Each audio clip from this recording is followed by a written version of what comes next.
Uh-oh. It's nothing on the screen, I think. Monitor. Brad. Where's the power? Here's power. Is anything in it that I would see or no? Yeah, oh, there, HDMI. Okay. And then this one usually is something. If it's just in the front, it's fine. It's black right now. Is that fine, Sly? Does it seem? Here, let's try it. There, we're good. Perfect, yeah. So ready, yay.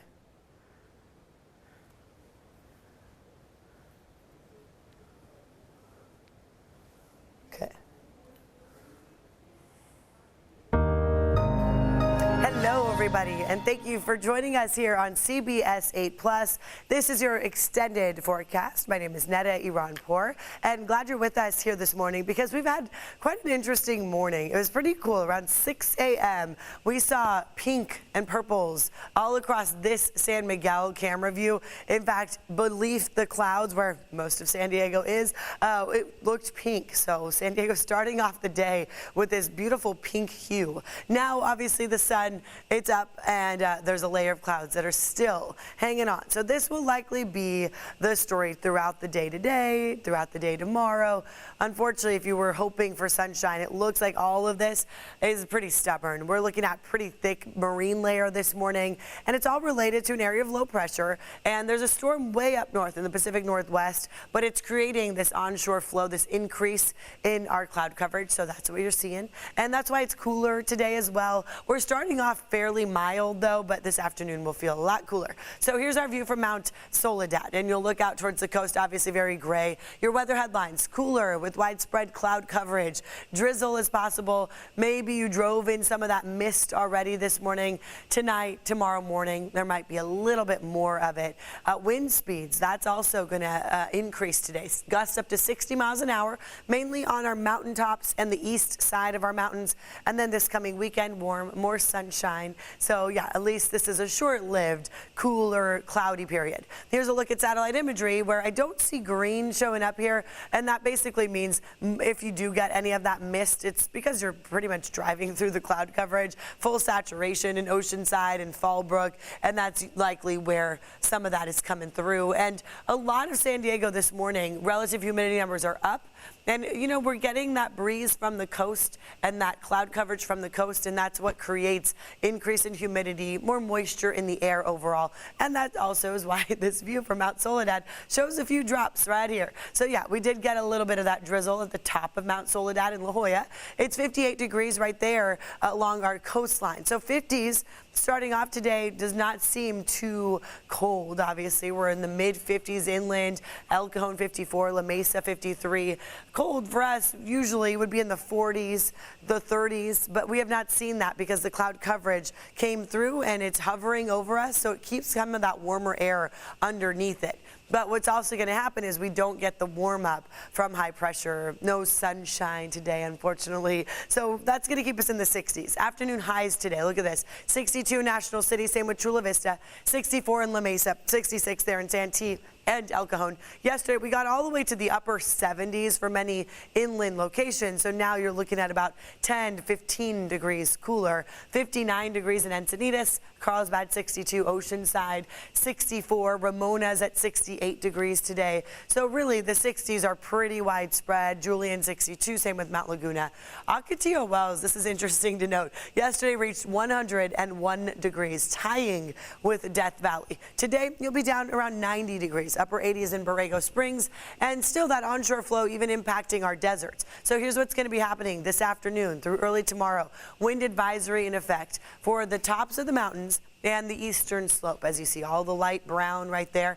And it's because we're going to get sustained winds 20 to 30 miles per hour, but the gusts as high as 60 miles per hour. So check out your wind gust forecast model. Then we'll pause it for this afternoon into the evening. Where you see the blues, that's about 10 to 15 mile per hour winds, up to 20 in some spots. So that's on the west side of the mountains, heavily populated areas though. So of course that could send debris flying around, maybe palm fronds, tree branches, things like like that. So if you do have stuff outside, patio furniture, tie it down or bring it inside if you can, just to prevent it from getting flown around. But on this side of the mountains and through the mountain passes, big rigs need to obviously know about this because the stronger winds can impact them.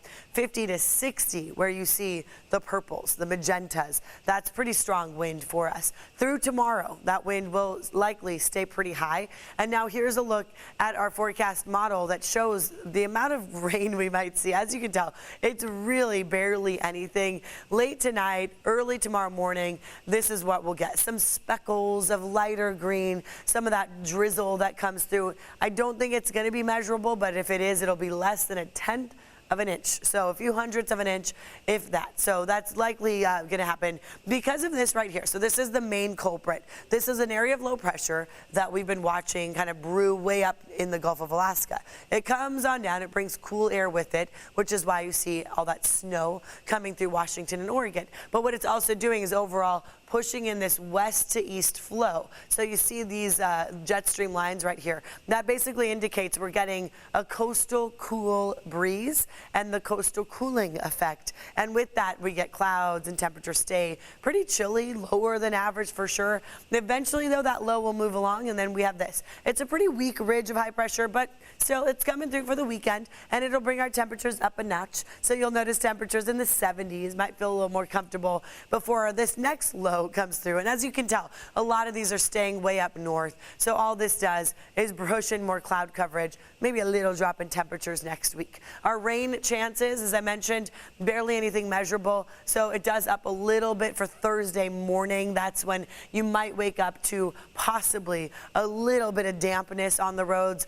Nothing that's going to impact, hopefully, your commute, obviously, but still could be tiny bit of slickness. On Friday, maybe that'll extend just in the form of marine layer drizzle, and then it does dry up for Saturday, Sunday, Monday, and Tuesday. That 8-day microclimate forecast does show that cooler weather for tomorrow. That's going to be the coolest day of this next 8 days. And then Friday, back to the 60s. Saturday, Sunday, at the beaches, near 70, not quite there, but inland, the low to mid 70s, especially Sunday, warming up nicely.